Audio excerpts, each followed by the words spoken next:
probably just going to ban it out. It's a lower bracket match. You don't want to take that risk. Yeah. And if they are going to take that risk, we're going to see it in the first game. But maybe at least in the later games, we're going to see that ban out.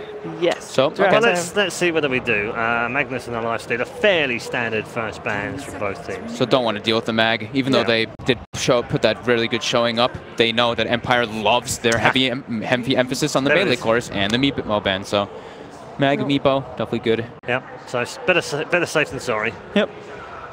And Lifestealer ban coming out from Team Empire. We haven't seen Paparazzi play that many Lifestealers. Does of course mean that Monkey King will probably get both left of them. in here. Both of them stay in the pool. Earthspirit and Monkey King. So which one do they want? Which one does Dogfights want? They have favoured that Lena Monkey King, haven't they? There's Slaughter.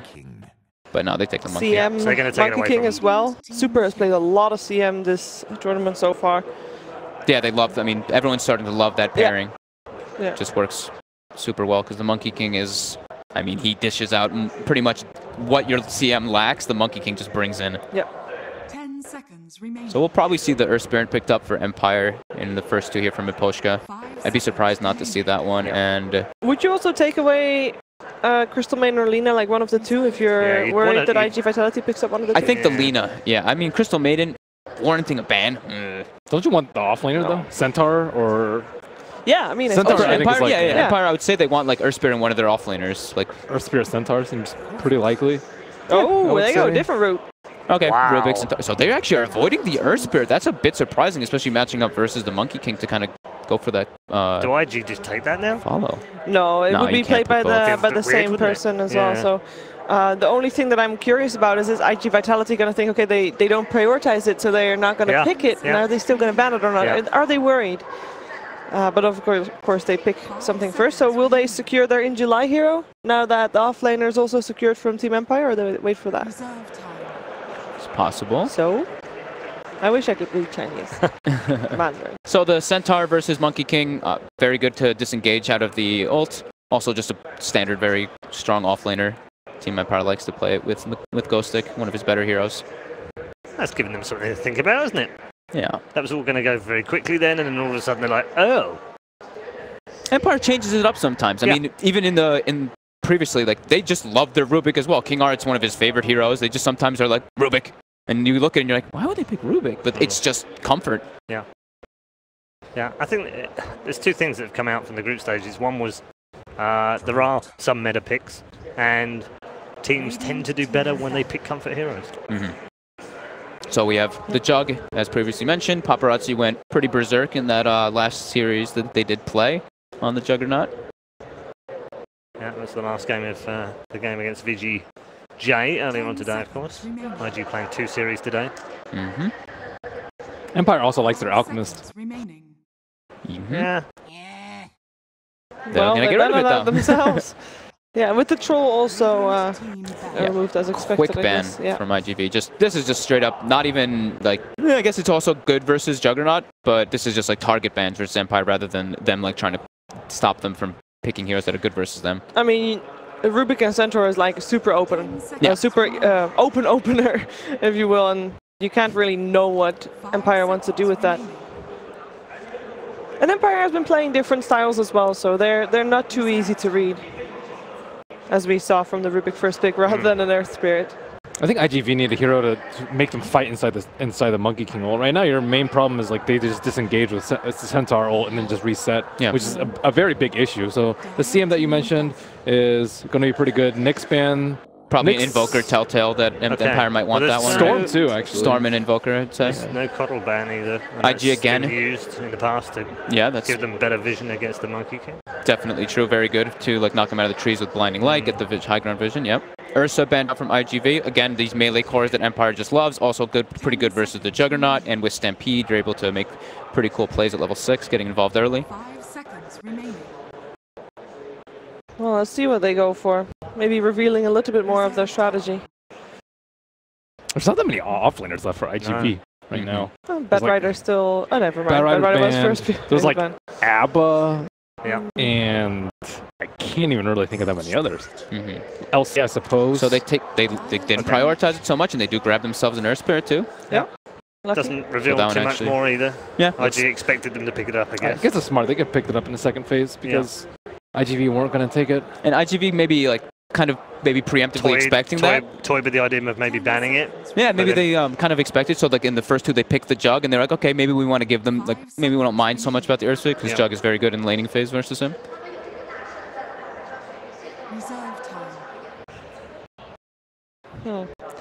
So what are we looking for if this is a Paparazzi Juggernaut? The CM's still there. The CM's still there? In terms of secondary core, what kind of hero does Okada need to play in this type of lineup? I mean, he has a lot of options still. He doesn't. I don't think they really want to reveal it until they see the other mid laner either. But so Disruptor, I feel like that's not only is it very good versus the Earth Spirit, it's a way to kind of bring them back into the Monkey King ult. They have Kinetic Field to keep him in it as well, and it's just an innately very good hero versus Earth Spirit. Doesn't really give Rubik the best spells to steal. You don't really see Rubik ever stealing like a great Static Storm or anything along these lines. It's like these like little spells that you can get. It's going to be a last pick for Empire, by the way, so why not reveal your mid? I mean, you're going to get counter-picked to it anyway. Which would you prefer to pick here for IG.Vitality? Picking your offlaner first or picking your mid first? Probably offlaner. Doesn't matter. Right? Offlaner first, yeah. They tend to usually like to pick Angelai's hero earlier, but yeah. I mean that got them somewhere where there's not a lot of options left. That's very true. Yeah. FN and Chappie, what are you guys gonna play? The majority of their heroes are taken out. That's why I'm like, are they just gonna pick the PA? PA, PL. What Invoker else is still on the pool. That's they're the Invoker not that going to the go back for the PL though, here, are they? I hope not, just so that we live. Otherwise, the wrath of Malini might be coming down on us hard. PL is not that bad here, actually. He's just trying to be nice. He's not a bad last pick. What are the other melee cores? As long as there's nothing. So they do go, that's the Nyx ban. It's good to set up for the Sunstrikes with Earth Spirit and Centaur. Gives them that little bit extra of damage, because right now they are lacking damage between the three of them a bit.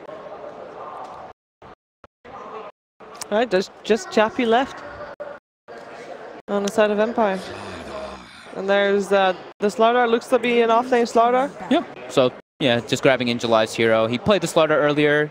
Did seem like a little bit nervous on it a couple of times with the way that he was initiating and counter-initiating, but fits their draft. Very low armor heroes on the side of Empire right now, so that Corrosive Haze is going to be great for that and also gives them the Roche potential.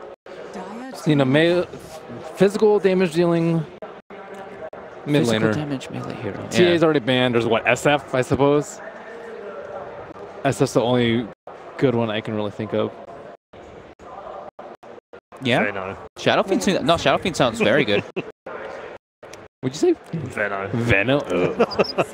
Veno mid. I'm just trying to upset You are. You really are. Viper. Reserve time. Viper's alright. Yeah. Have people picked Viper, really? Not really. There's been like, not really. I think I might have seen there was one in group. There was one in group stage, yeah. Not a problem. Not my favorite versus Centaur. Not a fun hero to play. Why wouldn't OD work for IG.Vitality? I don't think it really synergizes well with their lineup too much. I always like physical damage with Slardar, or else you're just wasting the amp. They could have fourth pick. Oh, they got Juggernaut. They got Monkey King. A little bit of physical damage. It's okay for the lane, but there's Earth Spirit. The silence hurts OD in the mid game. Rubik always stealing Astral is very problematic too. Oh, it is quite good. Yeah. Oh man, that is awful. So they ban out the Venge. Venge is okay. It's pretty good versus Monkey King. I haven't actually seen that counter yet, but you can swap him out of his. Yeah, if you can ever see him, you swap him and he's done. They're probably like, there's not really any melee cores left that Empire picks, and they're probably like, if they pick PA, I think we're okay with that. PA. So they. Yeah, exactly. I mean, they love the hero, man. After all the bitching about surely it's not going to be picked. It's gonna come out. Like the Empire's definitely lacking heroes that they do like to draft with this, unless they go for something a little bit unorthodox that they do that we haven't thought of. If it's not going to be PA, which options are available for them? PA. Apart from PA. So what were you thinking for Vitality? You said Shadow Fiend. Yeah. Okay. Lena was still left. Oh, that's synergy. That's great. I mean, it's an incredibly good laning matchup. Yep. it does benefit from the Corrosive Haze because everyone goes for the damage build. They go for Sakata likes to go for the Bloodstone Shadow Blade build. Should have seen that coming, really. Yeah, with the Monkey King as well. Yeah, with the Monkey King, that's like their cookie cutter build. Yeah. And the PA. And they do go for the PA. right. Good job, panel. I think someone mentioned that we might get a PA. Yeah. Someone might have mentioned that. I don't think iG.Vit care. Lena's really good at dealing Lena's incredibly good versus it. Even Monkey King is. All right. Great. Okay. It's decision time. We'll start with Shiva. Prediction? I think iG.Vitality is going to win, but I want to give Empire the benefit of the doubt because I think they got what they wanted out of this draft. They're very happy with the PA, even if other people here are not. Crowd are very happy with the fact that you've gone. Yeah, I go for Team Empire. You're going for Team Empire. Yeah, let's do it. Yeah. Oh, sorry. So you messed with them. See, they need it. So you can't mess with them. I'm sorry. Otherwise, from now on, though, we'll stick to the same team they call first, right? See, you've got trolled by production now. Yeah, Melini, which way are you going? iG.Vit. Okay, iG.Vit for Melini, just to confirm that. But no. I love FN Invoker, but I'm going iG.Vit. Okay, why? I like their draft. I think their lanes are very strong, and I think Monkey King is going to excel. And they don't have PA. And they don't have PA. Awesome, good. I think we finally got through the predictions. We're going to head over to our commentary team this time, and Capitalist has made a bit of a swap. He's gone from up here to down there. Enjoy game one. Thank you very much, Paul. Yes, Cap, we had a lot of talk about PA during the draft. Eventually, Chappie did decide, you know what, give me my hero. I want it. I'm over it. It's time to play. Do you like the pick? No.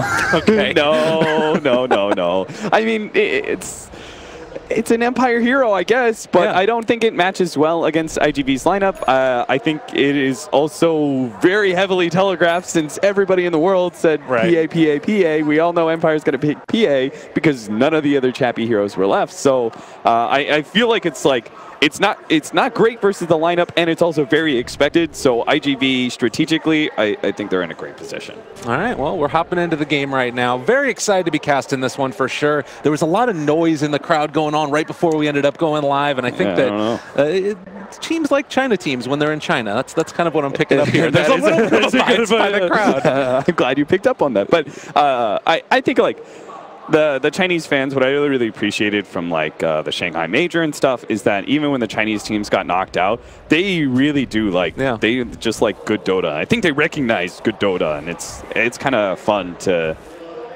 There was also the time where there was Chen and Enchantress still being picked up, so we were running around with satyrs and stuff. And the crowd would get super hyped every single time a satyr blast would come out and land on somebody. It was pretty fun. Yeah, there's a lot of things like that to appreciate in the game, certainly. Yeah. And I think that it's going to be a really great series. I think that these two teams are pretty evenly matched, too, as far as their skill potential goes. And it's just going to come out to who is it that's actually going to perform better in this particular match. Couple sentries placed down in the mid lane. Does look like this one will not be scouted. That was placed down by iG.Vit, and well, early roaming heroes. We got the Monkey King, we got the Earth Spirit. It didn't happen in the first phase for the Earth Spirit, but do you feel like one of these heroes is inherently a better roamer early on? It looks like Lena got that D ward. Pretty sure it's Monkey King. Okay. I think Monkey King, he scales better. I think he's potentially more impactful in the early game. I think Earth Spirit has a little bit better of a 15-minute window because he's got this really good control, but Monkey King, I think, beats out Earth Spirit in most of these matchups if you could look at what they bring to the table. Yeah. So we do see, again, the early polls going on. Invoker versus Lena, two of the very in-meta heroes. I remember when we were talking sort of in between games during the last panel segment that people are feeling like there's not really a hero that deals with Lena incredibly well. How do you see this matchup sort of working out in the mid lane? I think the matchup is just kind of okay. FN's going to be able to get his farm. I don't think he'll be particularly threatened by this Lena until dogfights come into things. The problem is that you're able to use this Monkey King in many different ways, and you're seeing one of them right now is that dogfights is using it to be able to zone out the Centaur. Centaur is not a hero that can get zoned out. Like normally you just pick up your poor man's shield and you're like, okay, they're gonna hit me a lot, but I'm gonna be tanky enough to get my experience and everything will be okay. Oh, meanwhile, in the bottom lane, in July, just going to do a little dance as he TPs back home. Not really too concerned about that roll in, and going to use the Shrine to boot as well. So I love that play. I think having an early TP, when you recognize that at level 1 there's only one stun available, always pick up a TP and just play super aggressively. Play for that Shrine efficiency, because when you come back, the lane equilibrium is going to be in your favor. Notice like this Slardar is going to be in a great position for the lane. Yeah. Well, and you see also Ghostic down here in the top lane has picked up a TP for himself as well. So capable of making that same type of play, since he knew that the Jingu Mastery was going to be leveled up in the early stages, as we do have a short little pause here.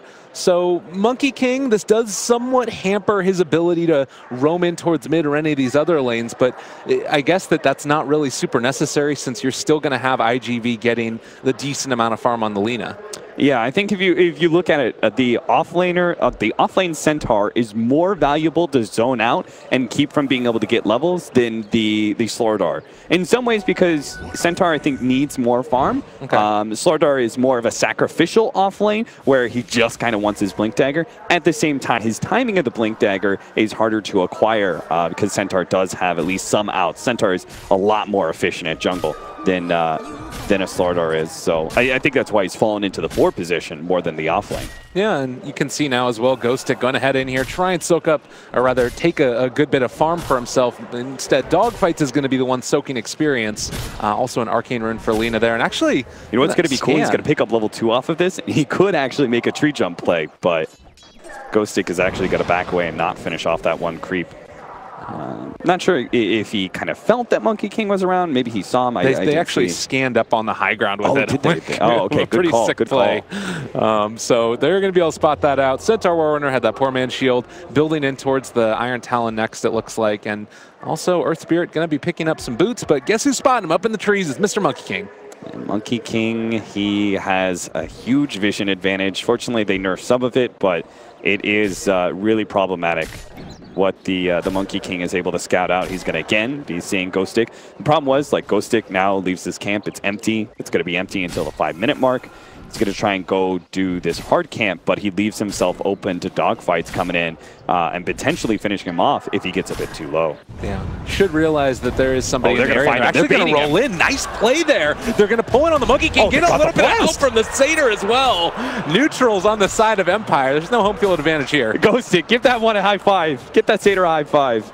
Ah, man, that was sick. Empire planned that out really well. They're like, okay, we know this Monkey King's sitting on him. Let's just have Mapochka hunt him down as soon as he positions himself in the wrong place. Yeah, and placing that ward up there as well early on, making sure that they, I mean, because how long has that ward been up there on that high ground? Has it been there since the very beginning? Okay, just placed it.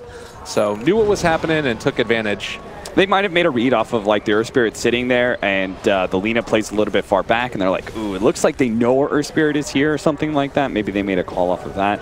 Either way, just really smart move by Empire. Does give them slight advantage for this early laning phase, because you could see in July, he's getting a lot out of his off lane. He's level 4, our Centaur's level 2. They needed something like that, right? They need a first blood, something for them to work off of, because this laning phase at a static age is not going well for them. Yeah, and now you can see as well, iG.Vit ready to get even more aggressive. Paparazzi chasing forward. It's going to be able to hit him. A nice little glimpse back. Ghostic in a hell of a lot of trouble. They bring in the Monkey King. He's not quite there with the Primal Spring, and now with King R here as well. They're going to try and go on the chase, get the lift back. Could kill the tree. Thankfully, Monkey King jumped out of that one, but now Earth Spirit's rolling in. Sunstrike to follow. They stun onto 2. Paparazzi going to spin, but still a very much engaged brawl as Dogfights is going to get ran down. Can they find the kill, though? They do get the double edge with Ghostic. 3-0 to start for Empire.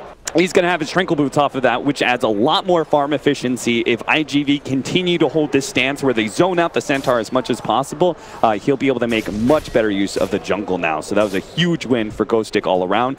That's something I really appreciate about this newer Empire going into this tournament, is that their support rotations and even the rotation of some of their core really on point, a lot faster than they used to be. Yeah, and you see right there as well from Paparazzi, they know that they want to make that move because he picked up those phase boots, but then he ends up overextending a little bit, and then you have all these other people that need to rotate in. So really good recognition. And well, that was a little bit of a short one, but yeah, it's like he still fine. missed the boulder drop there. So early game, 3-0 start, but PA on this Chappie player, he's pretty good, got himself a nice bit of farm. How do you see the next couple of minutes working out? Are we going to keep seeing those types of rotations? Empire, I think they should actually rotate their PA relatively early, because there's only so much that Earth Spirit and Centaur are going to be able to do for you. Centaur needs his Blink Dagger before he gets super active. King R's, he's running around with his boots here. That's Invis Monkey King was stalking. Monkey King Flying Courier. That is just obnoxious. And now we're going to move in towards mid as well, and we'll see if they can make something happen for FN. Lina is all the way back home, needs to heal up, but can soak experience at least until that point. They should really have, I think the early rotation from PA is maybe like you push out the lane and maybe make some sort of like TP mid play or something. I'd like to see him, he does have the TP, so he plans on rotating. I really like this. They bring him some items, that's sick as well. Because I would like them to see them shut down the Lina. Okay. Failing that, Jug is also an adequate kill as well. He's just harder to take out, a little bit tankier, has the turnaround potential with Omni Slash. Well, and that's a lot of aggression that could come out early. In your eyes, is that something that this Empire lineup has to do? They need to make stuff happen pretty early, or? No, they don't need to do that. I just feel like it's a good way to be able to get yourself a better laning phase setup. Sakata there just going to end up going away. Monkey King might have realized that he was in the area as well. That Salve just walking around, but that ward over there on the Dire Cliff as well, giving them pretty good vision, as well as a couple of wards there for Empire. Just a lot of emphasis placed on this middle lane. Yeah, they really want to make sure that this Earth Spirit doesn't give these repeated ganks onto the Lina that keeps her down. Oh my god, the stun going to connect, but Laguna Blade not enough for the kill, and they end up connecting on a Sakata, the rolling kick as well. They bring in Chappie, find themselves a kill. That is sick. Well played. I love that Chappie's willing to make these kind of rotations. That's so good. Because now, like, they just shut down the Lina. That really helps control, because what I'm looking at is iG.Vit are going to have a very strong mid game, and they're going to hit super hard starting about, like, I would say 20 minutes. It kind of depends on what Angelai's Blink Dagger timing is, honestly, and when they can really start being active. But you don't want to let them like get that really hard hitting timing. So if you can start swinging at them a little bit beforehand, you know, make the first strike, kind of set IG back a step, I think that's really big for Empire going later on into the game. Well, and I mean, well, actually going to see another smoke move in towards mid. God, if they can get another one here, this would be tremendous. Sakata still very far forward, a somewhat squishy hero. But Cap, it feels like they realize that something's coming their way and maybe playing a little bit defensively. It's okay. They still get some aggressive vision down, even if they don't get them. It looks like they will. Oh my god, they're actually in there. There's the stunt. There's the catch. There's the Sunstrike. They find another kill. Ooh, Empire has come out swinging, and, well, Chappie now, under a little bit of duress himself, is going to get ran down, but the blink away, they're able to save. No. Pulling back in. There's the glimpse. Chappie still trying to run. Is he going to get lucky with his dodges? Oh, they just commit the Omni Slash. Paparazzi's had enough. Omni Slash force, that's okay. Paparazzi making a similar maneuver here. I think he did have a TP for that. They just kind of caught the PA pretty far forward. So good move by him. Paparazzi, that's the big difference. I feel like iG.Vit do have some very clear big-time star players. Paparazzi and Dogfights have a lot of potential moving forward in Dota. Empire doesn't have quite the same, but I think they function a little bit better as a team, maybe. Ghostic has been obviously some really standout performances, and maybe he is a big CIS player to look out for. Absolutely. Chappie is, well, maybe going to make a name for himself here on the PA. If he can make this hero work, he can make anything work. Pull back in for a moment. Maposhka in some trouble. The rolling boulder not going to be enough to get away. They've actually turned on the super, get the silence on him, but there's going to be the crush. Sunstrike trying to find a kill on a super, not going to be there. They do save Chappie's life, but great heads-up play there. Just went back for the glimpse to create that separation. Yeah, it's a little bit sad. Empire, this is why we want Chappie to rotate, because the other two cores, Invoker and Centaur, they're not as capable of being able to make those rotations. That's why IG feel good about making aggressive rotations into the safe lane. They know they're not going to get countered, right? So they're able to jump a hero like PA or Earth Spirit first, and they know that, like, the rotation simply will come. They just have to worry about a Sunstrike, and that's kind of it. Yeah. Oh, and looking at the game now, the state of it, you've got the Midas completed for FN at this point in time, and Lina has just really been hampered in the early stages. You can see right there as well the net worth below the Centaur at this point. How worrying is this for this type of hero? It is pretty worrying. The only way you really scale is if you have a net worth lead, I feel. There's still going to be this window. I think this is definitely going to be your not some ale. You've already died a couple times because Empire is being so aggressive on you.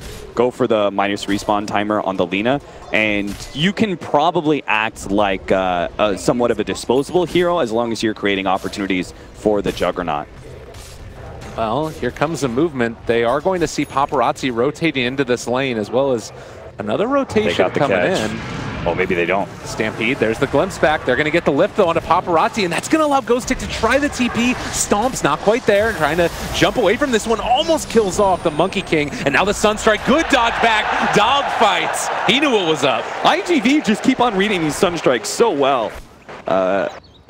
The whole entire team has just dodged one after the other. Angel Eye's in trouble, though. Look at all this movement around the map. There's going to be a Crush that comes out trying to get on top of Angel Eye. The Phantom Strike is going to allow that closing of the gap, and Chappie finds the kill. Yeah, Angel Eye is just not, like, repeatedly dying on the sword of theirs. Not real feel good. They got him the tower kills earlier because of Paparazzi's rotation. It was a huge boost of gold. He was able to be a part of kill, and now he just kind of fed it back into the coffers of Team Empire. And you can see Centaur's now closer to that Blink Dagger.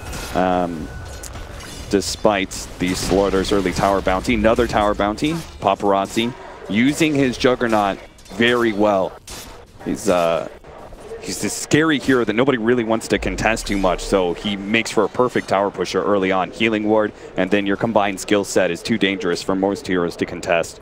Well, and so that's something that I'm a little bit curious about as well. Is there any type of like item build that you need to go in particular for these cores since you're a little bit further behind? Like he's building towards that Manta. Do you like that decision? What's that allowing him to get here? Let's see, Manta, I think that's fine. He's got a silence to deal with from the Earth Spirit.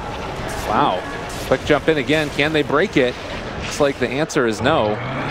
Ghostic just going to get out. They get the Stampede. Chappie jumps up. He wanted to get aggressive on a Paparazzi, but they could not quite find the kill. Sunstrike coming in is way off the mark, but well, it was blind. Again, iG.Vit just keep on dodging the Sunstrikes. They never run backwards in one direction. FN, like, he's getting the farm he needs to, but this Invoker is looking a little bit lackluster as a mid because the Sunstrikes aren't connecting. It's also because Empire aren't setting the tempo first. They've got to get that Blink Dagger online for this Centaur in order for them to be able to go for smoke rotations and have a guaranteed Sunstrike land. Get the Blink in, hit the stun. You've got a big 400 damage pure nuke that's going to follow that. Well, and you think about it, too. That was so much committed early on, trying to kill off Ghostic. Now, about to finish off his Blink Dagger. He doesn't have to worry about Static Storm. You know, Juggernaut Omni Slash is still there. It's just not going to end up being probably as likely to finish off a kill if, you know, there's not more heroes around to make it happen. But Cicada farms out the jungle. TP's back towards mid. Going to continue to try and play this catch game, and he's done it fairly well so far. Yeah, Empire, you could see how scared they are, right? They've got like 5 heroes all hovering around the mid area. I honestly thought that our Centaur was going to be caught in the top lane because it was such an interesting play by iG.Vit to stick around there. They really want to stop this Blink Dagger from being picked up because they know that's when Team Empire can actually make better use of some of their heroes. And so what I kind of expected is that iG.Vit would make rotations into the enemy safe lane, they invade the jungle, and that's kind of what Empire, they're giving complete credit to iG.Vit for any of those aggressive rotations. They're not going into their jungle at all. Even PA, like an attempted gank there from the Lina, trying to catch him while she's jungling, but he was kind of playing careful that whole entire time. So they're giving huge credit to what iG.Vit can accomplish with these rotations while they're off map, and you could see most of their vision is centered around the mid area and trying to cover rotations through the mid lane. So you've got this 1 ward, 2 wards towards the top side, covering kind of the Roshan area, and then 1 near the bottom tier 1. So they don't really see a whole lot of heroes. They're just playing it safe. I like that. Yeah, totally. And it's waiting for those first couple of items to come online. PA there had one of the Mithril Hammers done, so you're getting close to that Deso. And then once those items do come online, you got that ability to make the rotation. Look at that tree. It is just jigging all over the place right now. You know, I learned this recently. We were playing at the LAN during one of our days off, and Fogged told me, I watched Merlini turn on all of the quality settings. Okay. And he turned on something called tree detail. Oh my goodness. And I was like, wait, what? I was like, what does that do? And he's like, versus Monkey King, when you see Monkey King jumps onto a tree, it actually jiggles a little bit. Like, yeah, when he just jumps on it, jiggles a little bit. Pay to win. I can't believe it. It kind of like, it kind of like gives you a little bit of of course, that's just what they told me. So, all right. I don't know how true that is or how big of a deal it is. But then I started noticing. I looked around. I was like, the tree does jiggle when he jumps on it, and maybe that's something that you can take it to your pubs, everybody. A little bit of trivia there for you. That's awesome. Yeah, but look at this guy, 2,200 gold. He was sitting in that top lane at 2K. Yeah. How many other offlaners would have just been like, I'm just 200 gold away. I'm just going to take this extra camp. Like, I doubt they're sitting like 3 heroes here in this top lane. I'm just going to farm one more creep wave. Right. He would have been caught at 2K gold, knocked down to maybe 1,800 or something like that. Would have been, off the map for 30 seconds, would have been dead. That's your Blink Dagger timing reduced by like almost a full 2 minutes. Instead, he's going to have it by 14:30. They're going to be able to make their first aggressive play. Ideally with the smoke, because as we know, iG.Vit do have some very aggressive wards. Again, centered around trying to find the Centaur. You could see both of them are kind of covering the offlane camp area. So they were trying to focus on that. Those wards could catch out the first couple of rotations. That first big rotation with the Blink Dagger could be spotted. So hopefully they go for a smoke gank. Well, and the thing that I'm thinking about, too, is that if they do find that, you can still show the Invoker in lane. Sunstrikes have not necessarily been on point, but if you get a quick hoof stomp down there, there's not a whole lot that you can do to respond to that Sunstrike coming in. So, no Force Staffs obviously online. That might be something that we end up seeing iG.Vit go back for in the later stages, is Force Staffs to help deal with the PA. She jumps on top of one target, you create that little bit of separation so that way you don't blow up. That being said, if you get PA big enough, then maybe you don't have time to force step away because they're just going to melt you anyways. PA really drops off as a hero. It's kind of similar to Ursa when you start getting, when the supports start getting luxury items, right? It's not so much about the cores, it's about when the supports start getting Force Staffs and Ghost Scepters. I do feel like the more, Diffusal Blade became a much more common pickup to be able to deal with these Ghost Scepters and make sure that the PA had a little bit more sticking time. You even saw on some Ursas as well. So they had a much better sticking time. They didn't immediately drop off as soon as these items were picked up, but it did still eventually become a problem. So I think you're right. Force Staffs would be quite helpful. Slardar will probably get one. Disruptor kind of depends on how he feels. Maybe he feels Glimmer Cape is more warranted. Yeah. Monkey King, though, I think he'll start transitioning into... he picks up his Midas, and then who knows? I think he probably tries to transition into a core like most Monkey Kings do. Have a Basher and roll on RNG.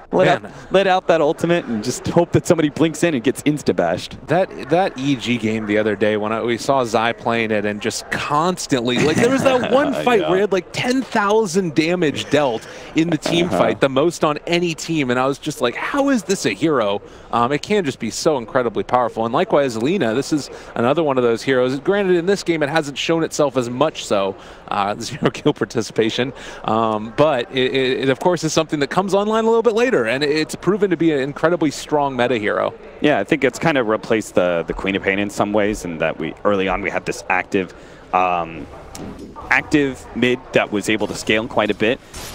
Lina is now taken over that spot that used to be occupied, and she's able to scale going into the late game as well. The Slardar was such a great pick for them. Slardar really does amplify the Lina's output of damage so much more.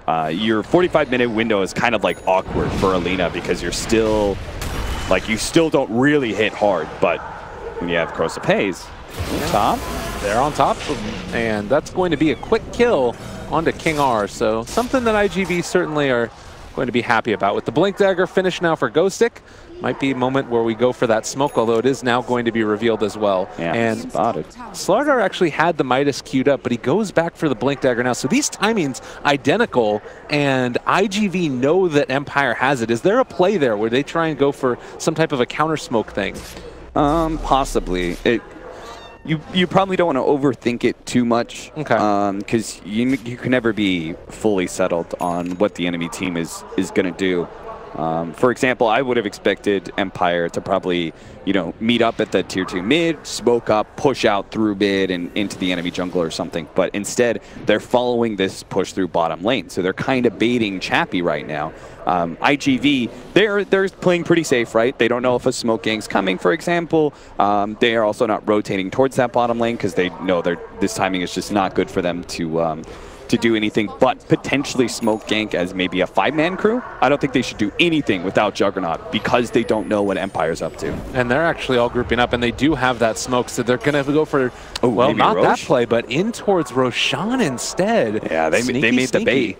They read the bait play. And they're going to try and take advantage of that bad positioning from Empire, you know, all sitting behind them. But Empire have already made a rotation of their own, and they do have the opportunity to contest now if they can just sense it out. Right.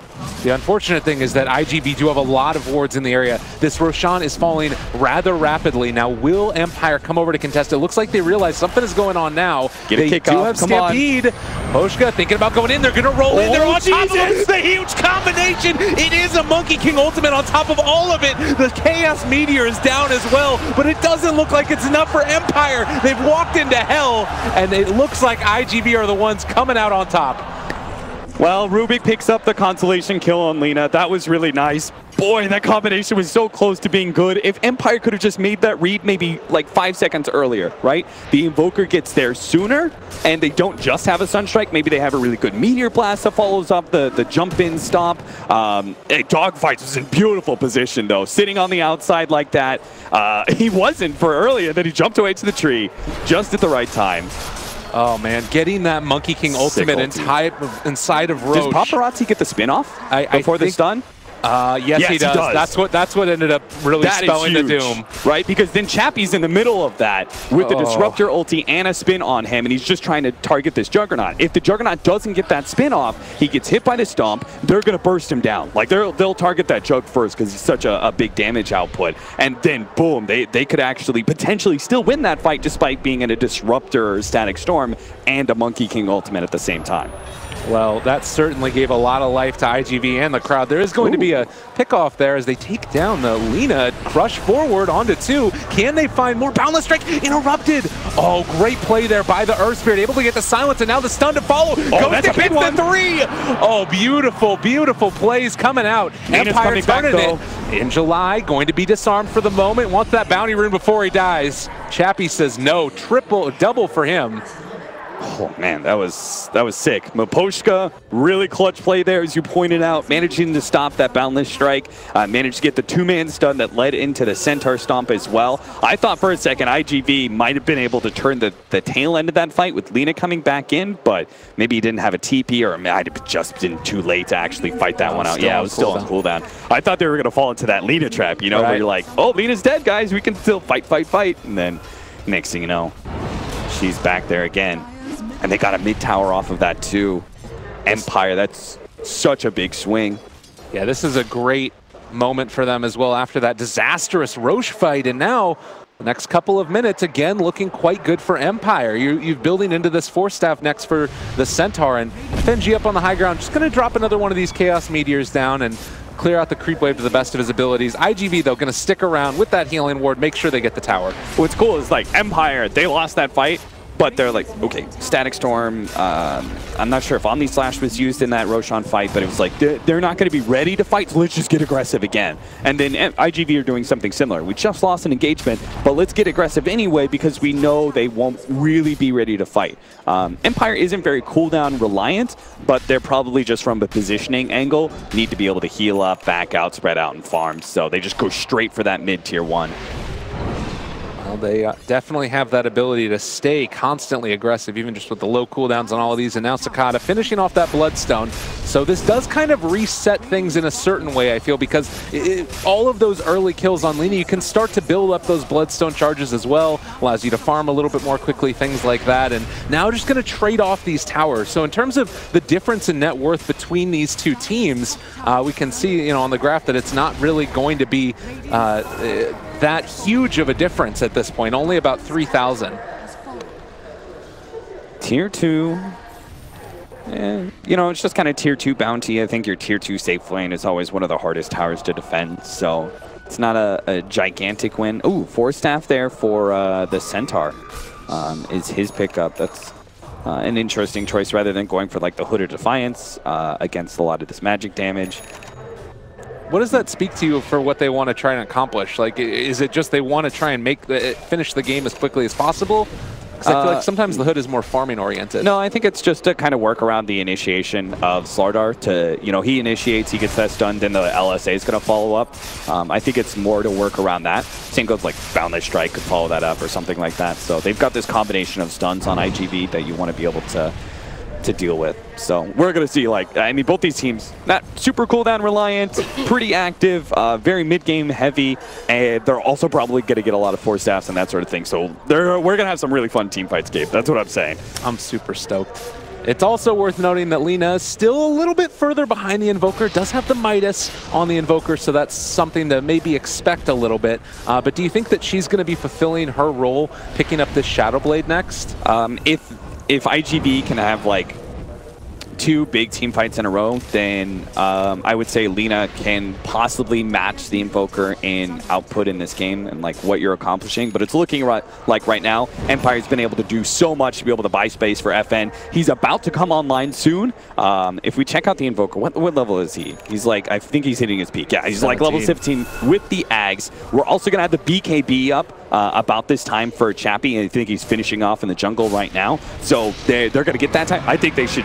This is the time to fight. Oh, and they think this so as well, as they're going to take down this Lina. Actually gets the Bloodstone Suicide off, but nonetheless, that is a start of the aggression to come out. And we've seen FN's Invoker go off. That was something that the panel was wondering about earlier, is how well he was going to be able to do it, and just had a fabulous display of it the other day.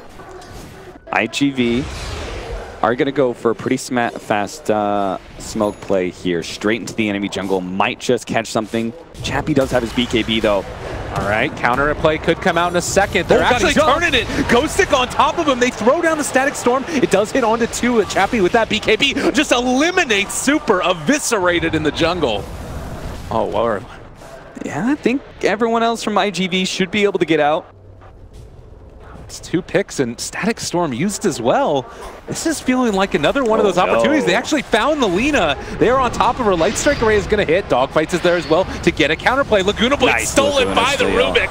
Oh my word. Now they might even be able to catch a little bit more. Monkey King just ahead of the Earth Spirit, and Slardar hiding away in the jungle. So they're okay there. So what, 3 pickoffs off that team fight? Turnaround, the BKB timing is obviously what made a lot, but that Centaur stomp, the counter initiation there from the supports and the offlaner, again, perfect timing by them. They have pulled so much of their weight.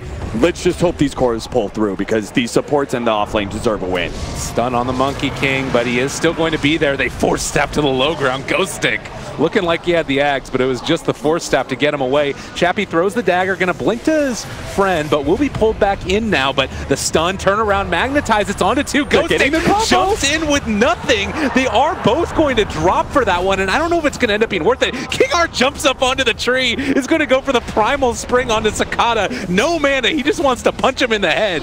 They are going to bring down that Disruptor. Again, like the supports in the offlane just pulling this out. Empire, both Miposhka and King R. And Ghost Stick. King R's been done pretty well, but I really think it's the 3 and 4 position. They've done so much work. They saved Chappie, or at least managed to like make that fight look real good for Empire once again. Level 20 Invoker, very rapidly closing in on level 25. I don't think iG.Vit have much of an out anymore. Like, I do believe that Empire have the better late game simply because of the Invoker. I think it scales better than the Lina or the Juggernaut. PA drops off, though, so it's kind of questionable. But still, like, Empire are going to be super strong for the next 20 minutes when I thought iG.Vit, their best timing window was going to be around 30, 35, and hopefully close out the game by 50. But, and still not fully set. Ooh. Oh no, he missed the 4-staff kill. Oh no. Well, they still will be able to go for the Stampede. Chappie with the DD rune wanted to jump there onto the Monkey King. They get the lift back. Oh, King R using his own abilities against him. You can't fool me. Can't fool me with that tree disguise. Look at King R here. The Rubik animations when he steals somebody's spells are just one of my favorite things about Dota. Oh yeah, the Bat Rider Firefly steal when he rides his stick with like a broomstick. Yeah, it's great. Free Roshan? Probably. iG.Vit, I'm not sure what their timings are really going to be though. Jug, is he close to anything? I'm sure the Lina is not. Well, Diffusal Blade. Diffusal. That was another thing, obviously, we didn't think about is the Force Staff on the Centaur, killing trees. Great way to be able to catch the Monkey King a little bit easier. Yeah, and I mean, he's farmed towards that next item. You've talked about how impressive Ghostic has looked on this Centaur, and you know, started early on being able to dodge and get away from those ganks that were coming his way before the Force Staff, as they have found a bash now onto FN, the Tornado to lift, turning it back around. Paparazzi, they are going to be slowing him down with that the Fusel Blade, but Ghostic gets the Force Staff to make his escape, and now the rest of the side of Empire is starting to show up there. On top of Paparazzi, gets the stun. Meanwhile, the lift on the other side of the fight. Chappy is there as well. Sunstrike not going to connect, but it does look like they're still going to be able to stun and kill off that Juggernaut. Empire just always maintaining what is close to a 5-man vigilance. They know iG.Vit are getting pretty desperate. They knew their timings, like with that Blink Dagger timing, right? They grouped up around the mid area, didn't let themselves get picked off. Empire, I think, are just reading very well how this kind of lineup is supposed to operate for iG.Vit, and countering with just kind of like, not fully conservative movement, but a general group up that disallows pickoffs. Well, they're going to jump now onto that Slaughter Dart. Actually ended up catching off more than they thought they would. Ghostic going to run away, and it does look like he will make his escape. But they bring down the Earth Spirit. It's a start. It's something. iG.Vit needed something. Oh, yeah. They're going to need a lot more somethings. FN still has not, like, had that big Invoker impact yet. And we know it's coming because FN really does put out those performances. Oh, no. Paparazzi. They're not going to be able to catch up with him. Also in that last fight, Rubik did steal Laguna Blade as well. Not sure if he actually is going to quite have the mana pool to use all of his spells at this point. That was pretty... He's like, all right, telekinesis Laguna Blade. That's all I got, guys. You know, almost has a Blink Dagger as well. So this is feeling to be Empire just in control of this game in a way that we haven't seen Invictus Gaming play, at least in this series so far. So I'm trying to figure out, do you feel like the thing that led to this lead was more decision-making, the draft, the way that worked out? What's your read on how we've gotten here? I think, first of all, Empire did the right things, like moving Chappy pretty early, ganking the Lina a whole bunch, particularly important. Oh, no. Super. Wow. Well, there's a crush. He might pay for this one. They do have a Laguna Blade, gonna turn it, Ghost Scepter as well as the Force Staff, but it is not enough to save Chappy. This is one of the problems with this hero, is that you can get picked off and killed by his high magical damage. Yeah, even like if this Lina was having a better game, for example, we would see the Aghanim Scepter upgrade be there, or at least be close to there by now, but he's not even close. Looks like, is that a Silver Edge he's got queued up? What's that a recipe? Boots of Travel. Yeah. He's got brown boots. So Boots of Travel, that's probably for the best. They got to play a pretty split pushy style now. I think they need to split push and see if they can force Empire to break apart sometimes and then get the pickoffs, you know, like if bottom and top are both pushing in, Empire has to deal with both lanes. Maybe they split up and you can get some kills off of it. There's a blink forward. Oh, Rubik with the help of the Laguna Blade. They find a kill on the Paparazzi. And when you can have the support in the off lane solo the carry like that, this hero Juggernaut that's supposed to be survivable, supposed to allow you to be ungankable, it just makes it so difficult. Yeah, before all he was worried about was Earth Spirit getting the insta silence on him because he would see Centaur blink stomp or he would see a boulder coming and he would always know to spin. But now with Rubik having a blink dagger, they can no longer leave the Jug alone in these side lanes to split push, so that then inhibits what we're talking about, right? One of the ways that iG.Vit could come back into this game, or at least stall it up, would be utilizing these two cores to push out waves.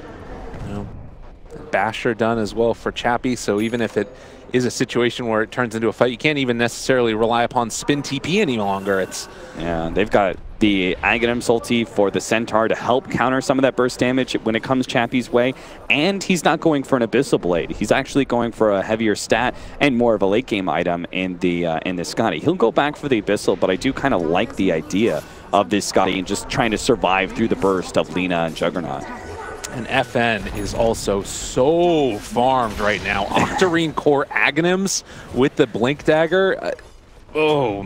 It is a struggle right now to be iG.Vit, that is for sure. Yeah, I mean, we keep on saying this about FN, like he's super farmed, and it's just like his team's just kind of been winning the game for him. It's not like he has had no impact, but he hasn't had to have the big Invoker impacts that we've needed to see a lot of the times. That usually starts now, right? Yeah. So, FN, if we don't close it out in the next 5 to 10 minutes, it will be your time to shine throughout this late game scenario. Kind of feeling, though, I think Empire is going to close it out. I think they're going to secure the next Roshan, get Aegis, and they don't have the best high ground pushing team, but I think it'll work just because they're so far ahead.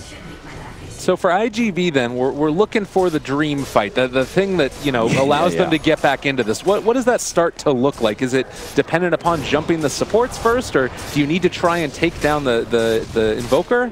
I think if you can, getting the initiation onto the Invoker or PA and eliminating one of those heroes with your Laguna Blade would be pretty damn sweet. I don't think they can fight with Invoker or PA having no impacts. So that would be really good, but kind of unlikely. They simply can't let Empire take Roshan and go high ground and feel like the team fight. Empire would get their positioning kind of right. You need Empire to screw up their positioning so your AoE, like the Boundless Strike, the ultimate from the Monkey King, Static Storm, Slardar Crush, like those things have more than just one hero impacts. So you kind of in some ways need to push out when it's time for Roshan, catch them around that area. And you can see right here, iG.Vit knowing that the perfect time to fight is not when Empire is completely missing off the map, and most likely 5-man smoking, which they were. And Empire, they scan the high ground, spot out that that's going on. The other thing to keep in mind is that you also have that Centaur Axe, which was completed a little while ago, so there's even better potential for, you know, the side of Empire to get out of in a big team fight. It does look like the entire iG.Vit team pretty much is going to be scouted underneath this ward. They spotted that. They smoke under it. Oh no, this could be a tragedy up by the shrine. It doesn't look like Empire want to try and take the fight. They're just going to back out. They had the Invoker TP and push out bottom, so he was kind of working his way back through the jungle, so they couldn't make a quick 5-man unit in order to counter this smoke, so much better just play conservatively. They go into their shrine area, a big high ground area, and obviously the shrine with the rejuvenation is quite helpful as well. So iG.Vit think they had to go for a smoke like this, but at the same time, I think they really need a gem. There's so much aggressive vision. They know Empire have had good control of the game for quite some time, so they really needed to get some of those aggressive wards out of the way first before they made this kind of play. Still though, maybe the aggressive wards and they maintain an aggressive stance where the wards simply aren't. Maybe this could still work out for iG.Vit, even if the initial smoke has not. And I mean, Chappie here can just sort of bait things out because there's always that backup of Aghanim Scepter Stampede. So there's no way that iG.Vit can just initiate on a Chappie at the start. Not enough burst damage there, I don't believe. Yeah, he's got 2,300, and then you take away 40% of that from the damage reduction of the Aghanims from Centaur. So yeah, you simply, thanks in part to this stat build and also the Aghanim Scepter, you just won't have the burst most likely. So 33 minutes into it, it's 24-13. We've seen Empire take control and basically dominate the map from now on, but iG.Vit have been able to at least hold off the bleeding that was occurring earlier. In your eyes, what is it that they're going to need to start pulling themselves back into this game? Do they have to team fight their way out of it? Can they just try and go for split pushing and farming up and getting to that next tier of items? No, I don't think there's very few lineups that can win through split pushing in this meta, and it certainly isn't what iG.Vit's is. They do have to fight. It's just about picking and choosing their windows, and maybe this is one FN would be, again, a really sweet quick pick, but simply not feeling comfortable with it. They saw the PA at top, but they didn't know where the other heroes were. Yeah, and the other thing there as well was that you did have that ward up on the high ground, so even though there was the chance to jump on the Invoker with everybody so close at hand and Aghanim Stampede available, Empire is playing this so disciplined. Yeah, they are. That is the first thing that stood out to me. Early rotations, grouping up as a 5-man unit, I think it was just all discipline that is won Empire this game. iG.Vit, I think they're instilling some discipline of their own, though. They didn't immediately jump on some of these pickoffs. They're waiting for some of their item progression before they try and fight again. The Aghanim Scepter for the Lina is essential to be able to quickly deal with this Phantom Assassin. So we'll see if they can actually fight around Roshan, but you can already see Empire trying. They're not grouping up in the pit. Right. They're making sure iG.Vit don't get a free jump. And there's still that ward that's up on the high ground there as well that's scouting all of this out from iG.Vit, but getting into position now to come and contest, but the Aegis is already down. FN has it. iG.Vit, oh man. They didn't have a better choice. There was no way. If they forced that fight, it's just going to go terrible for iG.Vit. Better to look for a better opportunity in your high ground defense. Still a scary prospect. I guess the one thing that you do again have on iG.Vit is that Monkey King ulti with the Basher completed. This is going to be something that Empire can't just run into. No, they really can't. It is really disruptive in team fights. What I would like to see is Empire just kind of chip away. Even have the Centaur stand in that tier 3 area. Just let the tier 3 take some shots and slowly chip away at that. See if you can force iG.Vit to get a little bit outside of their base to initiate. Maybe they obviously don't want to give away the tier 3 for free, right? That's going to be Shrine. So, well, here's a start. There's a jump forward. The counterplay out with the tornado. A little bit off the mark there since the Centaur jumped in and was already stunned, but it looks like they're still going to be able to run down at least the Monkey King. So no ulti for him. He's gone for 40 seconds. It looks like they are going to be able to continue to take this fight as FN in a little bit of trouble. Does still get one step away. He's going to be fine. Chappie on top of Sakata. They throw out the Magnetize as well. In July trying desperately to find these kills, but nobody is dying. They do finally bring down Chappie. That is a big kill, and it looks like with that, Empire will retreat. Healing Ward lasted the entire duration. I have to say, Sakata, props to him. I think it's props. I don't know. He could have just finished off FN with the Laguna Blade, but then you would have a full HP Chappie you couldn't deal with. He tried to kind of get both. Oh no, and now they found him. So this is going to be the Lina most likely dying as they find the Sunstrike. Godlike for FN. They are going to jump forward. Paparazzi trying to bring down FN. That is going to be the Aegis, but can they find any more if they want to? Ghostic can turn onto this in just a second. There's going to be the crush, but the blink out. FN's too quick. And now stampeding away. Now they're all too quick. Yeah. All full movement speed. Well done. Empire executed that really well. They just lost their Aegis. They got tier 3. Shrines are open. They'll take those next. Losing Chappie, I think, was perfectly acceptable for that. How many buybacks and stuff they forced. So iG.Vit just, like, they got initiated on, and you couldn't afford to let that happen. They lost their 2 supports, neither of which got off an ultimate, and neither of which had buyback. So from there, Empire was just going to overwhelm you. I mean, in terms of the macro sense of this game, though, losing a tier 3 tower there for the Aegis and not losing any of the lane of racks, isn't that relatively okay at this point? I mean, they just didn't get enough, right? It wasn't like they just lost a tier 3. They also invested buybacks, one of which was the Juggernauts. That's really important. They're going to lose their shrines. So Paparazzi just took a hit in farm, and he's going to take a further hit in farm when he doesn't have the same kind of map control they once had. It's tough. It could have been worse. Right. It definitely could have been worse. Part of that was Sakata holding on to his Laguna Blade, not just killing the Aegis of the Invoker, looking to kill the big hero of Chappie. 4 Bloodstone charges, though. Yeah, it's a hard you're getting close to that throwaway territory. So another thing here, we saw for the Earth Spirit, he's actually gone and instead decided to pick up a Solar Crest. What do you think about this choice? I've heard a lot of people say that this item is broken, that they think it's underused. Yes, I think it is very strong. Works really well with the PA in this regard. Put the minus armor on some hero. Also, maybe helping out whoever's amplified and being targeted. So maybe the Invoker is jumped on. He gets amplified. You can help save him a little bit of grief. That extra armor. Yeah, Solar Crest has once again become a very value item. It seems to have this, it's very delicate to balance this item because it is such a big sway against physical damage and also used offensively that it's either going to, I think, always be an item that is either overly picked or completely ignored. Right. Well, we'll have to see if they're able to blow things up. Certainly with all of this high physical damage that you got on this team, makes it quite difficult to deal with. And the movement in towards the top barracks, iG.Vit not completely set up for this, and looks like Empire going to get a free couple pot shots onto that barracks. Actually, the Phantom Strike back from Chappie is able to dodge the stun from In July. That was fancy. Yeah, he really wants to make sure he doesn't have to use his BKB for a poke. Dogfights, they're there. There's a jump forward. Can they finish him? him? Trouble is going to be dropped low, but Chappie turns to fight. Is going to jump forward for more. Dogfight's already dropping low, as too is in July. He throws out the stun, but Chappie doesn't care. Back up to full HP. My goodness gracious. This man hits hard and is going to try and chase down a bit more. Is an Omni Slash, though. Going to start to bounce around a little bit. FN not going to drop to it, but they did end up losing that Rubik. I like the fact that he blinked backwards there. Juggernaut knowing melee Rax is gone. Maybe they can get a pick on somebody on the way back. Chappie?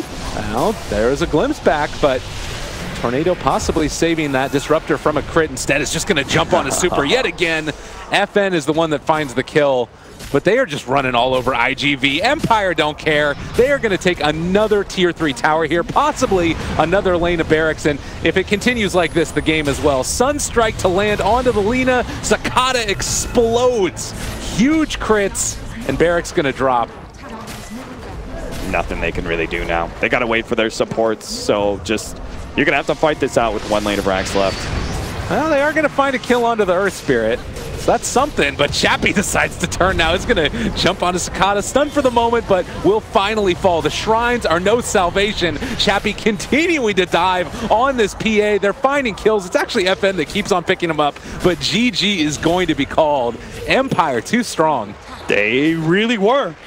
I'm a believer of Empire right now.